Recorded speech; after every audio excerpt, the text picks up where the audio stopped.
कभी कभी लाइफ में ऐसा हो जाता है कि जब हमारी हिम्मत टूटने लग जाती है, बाहर से कोई मोटिवेशन काम नहीं आता है, किसी की बातें काम नहीं आती है, कुछ भी समझ नहीं आ रहा होता है, कुछ करने का मन नहीं कर रहा होता है, बस एक जगह पे पड़े होते हैं और टाइम पास कर रहे होते हैं। अपने गोल की तरफ आपने बड़ा एफर्ट किया, बहुत मेहनत करी, अपना सब कुछ लगा दिया उसमें, लेकिन रिजल्ट उसका बिल्कुल अपोजिट आया जैसा आपने सोचा था। होता है ऐसा, कई बार आती है लाइफ में सिचुएशन आती है ना, ऐसा लग रहा होता है कि सब कुछ ही खत्म हो गया है, अंदर से ऐसी फीलिंग आने लग जाती है।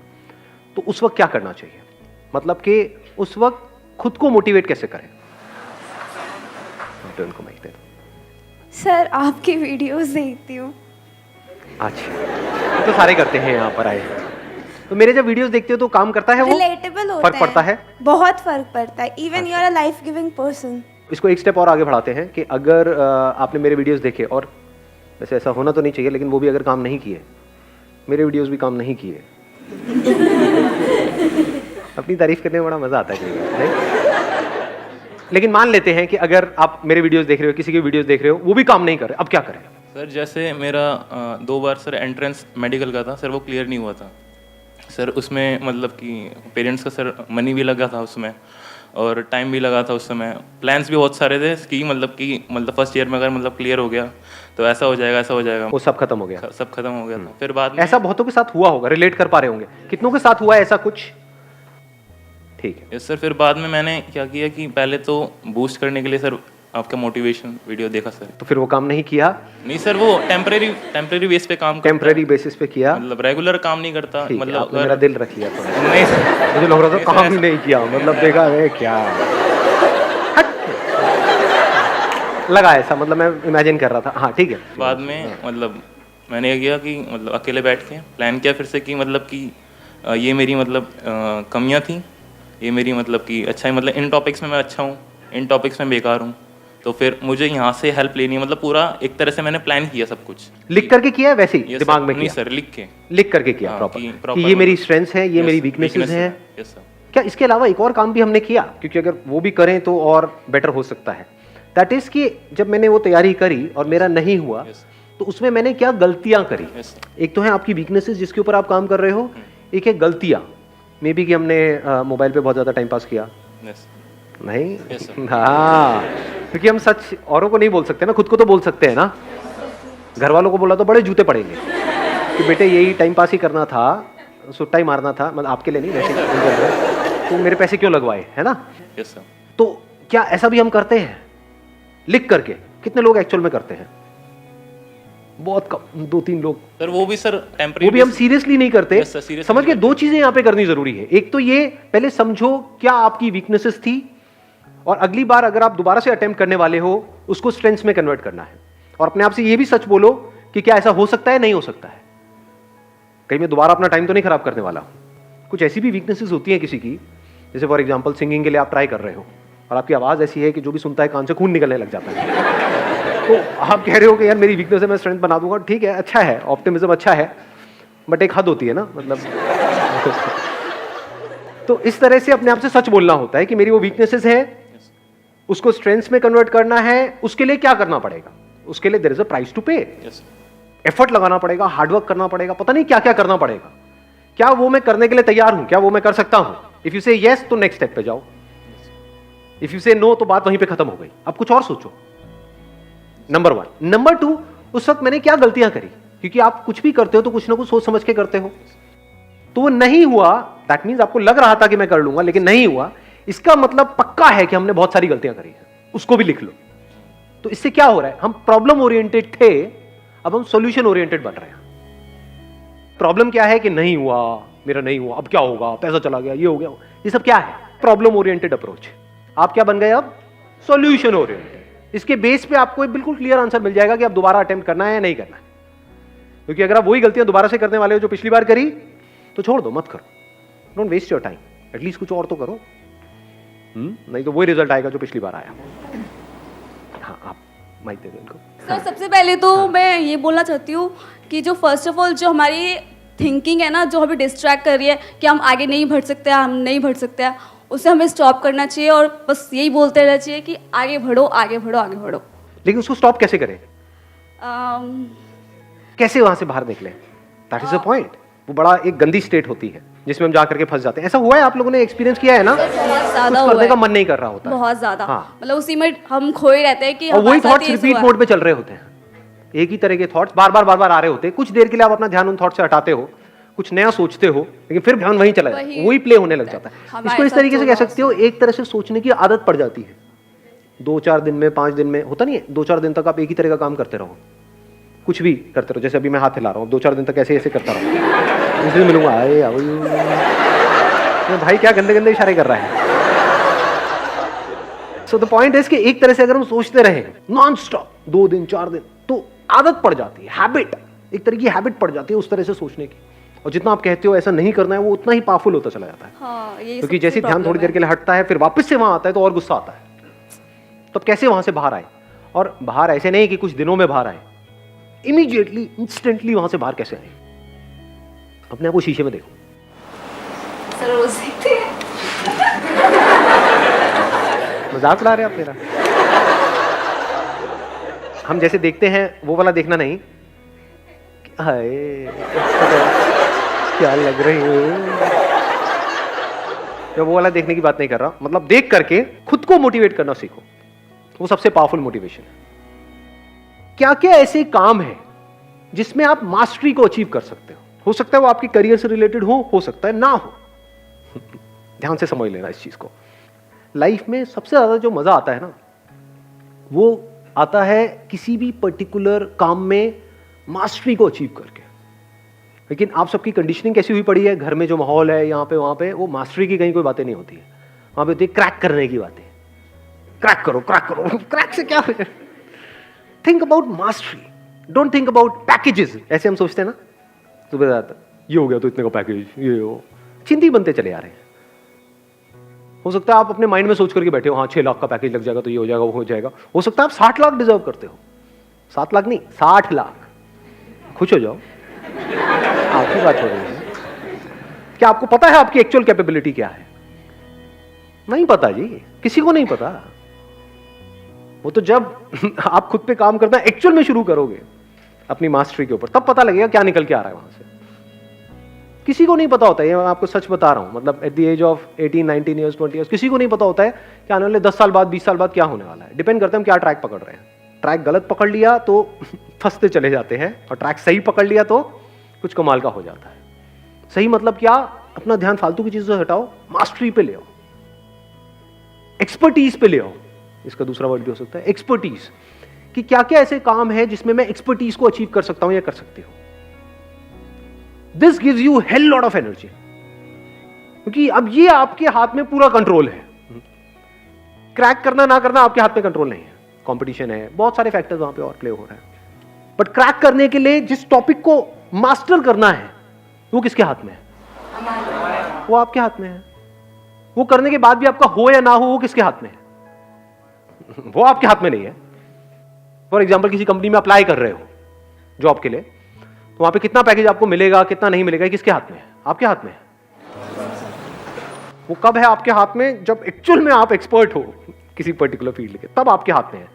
तब आपसे एक्चुअल में पूछा जाएगा कि हाँ व्हाट डू यू एक्सपेक्ट। नहीं तो नाम के लिए पूछा जाएगा, आपसे पूछेंगे हाँ भाई what do you expect. Sir I expect around 50 lakh rupees per annum.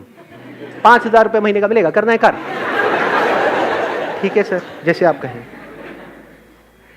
तो if you set your goals correctly based upon mastery, mastery आप 2 तरह की चीजों में अचीव कर सकते हो ना। एक वो जिसका कनेक्शन पैसे से है, दूसरा जिसका कनेक्शन पैसे से नहीं है। फॉर एग्जाम्पल, आपको बैडमिंटन खेलने का शौक है, उसमें आपको मेडल नहीं लेना है, आप तैयारी किसकी कर रहे हो? किसी एंट्रेंस की कर रहे हो। तो क्या आप शीशे में देख करके खुद को ये नहीं बोल सकते कि I am going to be a master of this badminton what I am playing, इसमें मुझे मास्टरी को अचीव करना। अच्छा, उससे क्या होगा? पैसा मिलेगा? नहीं मिलेगा। एनर्जी मिलेगी या नहीं मिलेगी? एक डायरेक्शन मिलेगी या नहीं मिलेगी? हम लाइफ को ना बड़ा लीनियर तरीके से देखते हैं कि एंट्रेंस क्रैक करना है, इसका मतलब क्या है कि मेरे को दिन में 12 घंटे पढ़ना है, 16 घंटे पढ़ना है, और फिर ये करता चला जाऊंगा, वो क्रैक हो जाएगा। क्या 12 घंटे 16 घंटे पढ़ना इंपॉर्टेंट है या क्वालिटी ऑफ टाइम इंपॉर्टेंट है? What do we mean by quality of time? One pointed focus, 100% concentration. वो कहां से आती है? क्या उसका फिजिकल फिटनेस से कनेक्शन है या नहीं है? अंदर जो केमिकल लोचा चलता रहता है उससे कनेक्शन है या नहीं है? तो जब खेलते हैं तो क्या होता है? अंदर डोपामिन रिलीज होता है नहीं होता? पता है ना, इतना साइंटिफिकली हमको पता है ना। उससे क्या होता है? अच्छा फील हो रहा होता है। और मजे की बात बताऊं क्या है, आपको एक बहुत मजेदार बात बताता हूं। मैं डेली खेलता हूं बैडमिंटन पिछले काफी टाइम से। तो हमारा अपना एक ग्रुप बना हुआ है और है, ज्यादातर सब ऑलमोस्ट मेरी एज के हैं वहां पर, मतलब 15-16 साल के। मजाक कर रहा हूँ, 30-40 साल के हैं। उनमें से एक बार एक बंदे ने एक बड़ी सही बात बोली थी। उसने बोला, यार क्या होता है वहाँ पे, यारी दोस्ती वाला हमारा माहौल है, कहता है क्या होता है कि ये जो 1 घंटा सुबह हमको खेलने को मिलता है ना, इससे पूरे दिन का जो टॉर्चर होता है ना ऑफिस में, घर पे, वो सहने की ताकत आ जाती है। There is something to look up to. Wait होता है हमें कि सुबह के 6 बजे और हम सब साथ में आए और खेले, कि 1 घंटा मुझे सब कुछ भुला देता है। पावरफुल है स्टेटमेंट या नहीं है? कि ऐसे हम कभी सोचते हैं? एक ऐसा एंट्रेंस जो आप क्रैक करना चाहते हो, उसके लिए जो पढ़ाई करनी है वो आपको करनी पसंद नहीं है, तो वो क्या है? टॉर्चर नहीं है। तो टॉर्चर है ना, तो उस टॉर्चर को सहने की मोटिवेशन कहां से आएगी? क्या ऐसा कर रहे हो? बैडमिंटन से नहीं, मतलब कहीं से भी। ये नहीं सारे बैडमिंटन खेलते हुए कुछ भी, what ever it is, that could be football, that could be cricket, that could be anything, what ever you like doing, whatever your interests are, whatever your passions are, चाहे उसका आपके प्रोफेशन से connection है या नहीं है, उसमें गोल बना दो मास्टरी को। I want to be the best in it, as best as I can, not in comparison to somebody. मुझे अपना बेस्ट वर्जन बनना है। तो जब इस तरीके से आप उसके लिए बोल रहे हो, तो क्या यही फीलिंग उसमें भी नहीं आएगी जो आप तैयारी करने वाले हो? लगाओ थोड़ा सा दिमाग। एक एटीट्यूड ही तो होता है, और क्या है? ग्रो करना है, अपने आप को बेटर बनाना है। जिसका ये एटीट्यूड है, क्या उसका हर चीज में एटीट्यूड नहीं आने लग जाएगा? फिर अब आप अपने आप को शीशे में देख करके बोल सकते हो, I am going to be the master of this particular topic. देखता हूं कौन मुझे रोकता है। I am going to be the master of this particular game. Then you can extend it further by saying, I am going to be the master of the game of life. Who is the master of life? लगाओ थोड़ा सा दिमाग। जिसने अपनी life की सारी problems को लड़ लिया। जिसने अपनी लाइफ की सारी प्रॉब्लम्स को लड़ लिया है, सॉल्व कर दिया। क्या लाइफ की सारी प्रॉब्लम्स कभी सॉल्व हो सकती है? तो who is the real master of life? लगाओ थोड़ा सा दिमाग लगाओ। सर, जिसने अपने माइंड को कंकर कर लिया। जिसने अपने माइंड को कॉन्कर कर लिया, आपके थॉट्स, फीलिंग्स, इमोशंस जो आपकी पूरी लाइफ को कंट्रोल कर रहे हैं, जो आपके एक्शंस को कंट्रोल कर रहे हैं। तो अगर आपने माइंड को कॉन्कर कर लिया, तो अपने एक्शंस को भी कॉन्कर कर लिया। एक्शंस को कॉन्कर कर लिया, तो आउटकम को कॉन्कर नहीं कर लिया। लगाओ थोड़ा सा दिमाग अंकल आंटी। समझे मैंने भी क्या बोला है?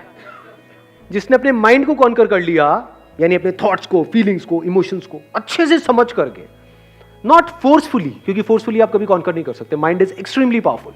विद अंडरस्टैंडिंग, विद पेशेंस आप उसको कंट्रोल कर सकते हो। तो आप कह सकते हो माइंड को समझ लेना मतलब माइंड को कंट्रोल कर लेना। अब माइंड को कंट्रोल करने की शुरुआत कहां से होती है? ध्यान से समझना। Something which you are passionate about, अगर उसमें आप मास्टरी को अचीव कर लो, तो क्या माइंड के एक एस्पेक्ट को आपने कंट्रोल किया है? नहीं किया। माइंड को कॉन्कर करने की शुरुआत यहीं से होती है। माइंड कंट्रोल का मतलब क्या? जिसने अपनी माइंड को कंट्रोल कर लिया है, उसने लाइफ को मास्टर कर लिया। मतलब क्या? माइंड को समझ लिया है। क्या माइंड को समझते हैं? और माइंड को समझने का मतलब क्या? What is mind? दिमाग ब्लैंक होने लग जाता है ना एकदम। What is mind? माइंड तो ब्रेन है, माइंड तो थॉट्स है। मतलब अभी देखो, अभी ये कीड़ा कितना गंदा कीड़ा है, ये देख रहे हो आप, ये कितना गंदा कीड़ा है मेरे अंदर। आप लोग सब हिम्मत हार चुके हो, मुझे दिख रहा है शक्लों से। सर बस करो ना, अब क्या रह गया? समझ आ तो गया है? पागल हो गया और डेप्थ में जा रहे हो, हर चीज के डेप्थ में जाना है, डीप में जाना है, डीप में जाना है। समझ नहीं आता कि आपको बात एक बार में? ऐसे ही जैसे ये कीड़ा अभी अंदर है ना, घुसा हुआ है, इसी तरीके से मैं काम में डेप्थ में जा रहा हूं। तो अब डेप्थ में जाने की आदत कहां से पड़ेगी? आदत अच्छी है बुरी है? फॉर एग्जाम्पल आप एक्टर हो, एक्टिंग की अगर आप डेप्थ में जा रहे हो, जिस भी कैरेक्टर को आप प्ले करने वाले हो उसकी आप पूरी डेप्थ में चले जाओ, ये अच्छा है बुरा है? या उस कैरेक्टर को आप समझो ही नहीं। किसी का कैरेक्टर आप प्ले कर रहे हो, वो कुछ और बोल रहा है, वो कुछ और कर रहा है, आप कुछ और कर रहे हो, तो कॉमेडी नहीं लगेगा वो देख करके? लेकिन अगर आप उसकी डेप्थ में चले, अभी डेप्थ में जाने की आदत कहां से पड़ती है? ये कीड़ा कहां से हमारे अंदर आता है? देखो, दो तरह के काम है इस दुनिया में, एक वो जिसमें आपका इंटरेस्ट है, दूसरा वो जिसमें कोई इंटरेस्ट नहीं है। तो शुरुआत कहां से करनी चाहिए? इंटरेस्ट है, क्या ऐसा करते हो? वो तो काम आप करते ही नहीं, क्योंकि वहां से तो पैसा ही नहीं आता है। उस काम को करवाने में ना घर वालों को इंटरेस्ट है। काम क्या करवाना है? जहां से पैसा है। वो क्या काम है, इस एंट्रेंस की तैयारी है, ये है, वो है, पढ़ाई है, ये है, वो है, उसमें इंटरेस्ट है क्या? है क्या? नो, सोच सोच के क्यों बोल रहे हो? पढ़ने में बड़ा मजा आता है। आहा, पढ़ाई मजा आने वाला, आज तो पढ़ने को मिलेगा। ऐसा होता है अंदर से? हाँ, नहीं होता है। यस और नो? यस और नो? क्या शुरुआत यहां से होनी चाहिए? या शुरुआत होनी चाहिए माइंड को ट्रेन करने की ऐसा काम करवाने से जिसमें आपका इंटरेस्ट है? क्या आसान है, क्या मुश्किल है? जिस काम में इंटरेस्ट है उसमें मास्टरी को अचीव करना आसान है, मुश्किल है? आसान है। आसान है, बहुत आसान है। तो करो ना, उसको परफेक्शन से कर रहे हो, उसमें इंप्रूव हो रहे हो, उसमें बेटर हो रहे हो, उसमें ग्रो कर रहे हो। जहां पर जाकर के लोग सेटिस्फाइड हो जाते हैं, वहां से आपकी शुरुआत होती है। ऐसे बंदे की हिम्मत कभी भी टूट सकती है? इम्पॉसिबल। या हिम्मत बढ़ती चली जाएगी। जैसे जैसे आप अचीव करते चले जाओगे तो आप कैसे बनते चले जा रहे हो, आपका माइंड कैसा बनता चला जा रहा है। You always want to go on the next level. फिर जिस लेवल पे जाते हो वहां तक तो आसपास वाले जाने की सोचते भी नहीं, और ये करते ही रहते हो। तो अगर यहां पर ये कर रहे हो जिस काम में इंटरेस्ट है, तो धीरे धीरे क्या जिस काम में इंटरेस्ट नहीं है उसमें भी माइंड ऐसे ही नहीं चलने लग जाएगा? दो तरह के काम हो गए ना, एक वो जो आपके करियर से कनेक्टेड है, दूसरे जो नहीं है, लेकिन दोनों में परफेक्शन तक पहुंचना है। एक में इंटरेस्ट है, एक में नहीं है, दोनों में परफेक्शन तक पहुंचना है। तो कितना कुछ है करने के लिए। अलग हो अब आप पूरी दुनिया से, बिल्कुल अलग हो, और तभी आपके साथ कुछ अलग हो सकता है, ऐसा जो पूरी दुनिया में किसी के साथ नहीं हो सकता, जहां तक कोई सोच भी नहीं सकता।